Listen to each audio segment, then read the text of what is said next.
Goedemorgen, ik ben Wig Lauwermans en dit is... Ik ben Bob Derks en we willen jullie allemaal dingen over onze school laten zien, dus kom maar mee. Ja, inderdaad. Nou, ziezo Bob, we zijn binnen. Misschien kun je nu vertellen waar deze hele school eigenlijk over gaat. Dit is een speciale school voor leerlingen met een handicap of stoornis, waardoor ze niet normaal kunnen functioneren in een gewone school. Maar Wik, wat vind jij nou eigenlijk van deze school? Nou, ik ben heel blij dat ik hier zit, omdat ik onder zo lang thuis gezeten had. Ze doen een goede poging om het voor ons draaglijk te maken om op school te zitten en te zorgen dat wij toch een diploma halen. Dus ik ben heel tevreden. Oké, we zijn hier dus bij het informatielokaal en hier moet dus onze klas zijn.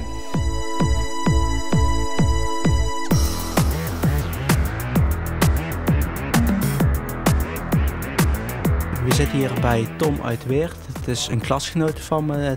Tom, waarom zit jij hier op school? Op het reguliere onderwijs dan, ging het eerst goed, maar ik ben zover achter gaan lopen dat ik ben onderzocht. Het bleek dus dat ik een autistische stoornis heb.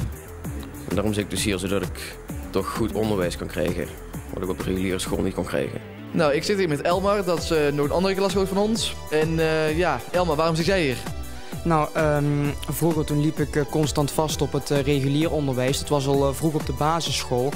En toen hebben ze mij dus onderzocht op van allerlei soorten dingen. En de diagnose uiteindelijk was dus een autistisch spectrumstoornis. En ik heb ook ADHD. En hoe ben je het hier dan? Ja, het is hier echt heel fijn, want de individuele aandacht zorgt ervoor dat je rustig in een gecontroleerde omgeving goed je opleiding kunt volgen. Dus de klassen zijn rustig, er wordt goed gekeken naar wat jij prettig vindt bijvoorbeeld. En als jij even rust wilt, dan is het ook goed mogelijk om dat even te krijgen. Het is hier gewoon heel fijn. Oké, en op welke manier hoop jij hier profijt van te hebben in de toekomst? Nou, dat ik later in de maatschappij gewoon veel beter weerbaar ben, dat ik ook kan slagen.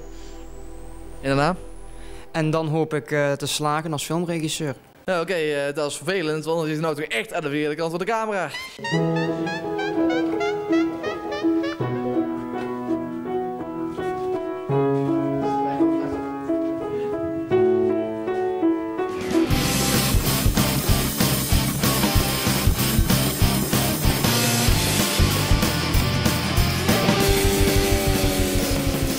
Ik bouw een hele week drukte op.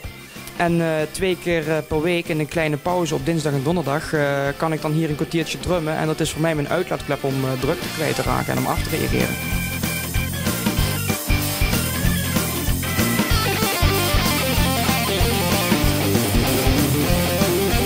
Autisme houdt in dat de autist informatie anders interpreteert.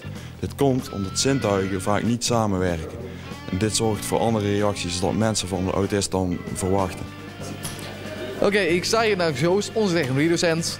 En Joost, vertel eens wat over onze school.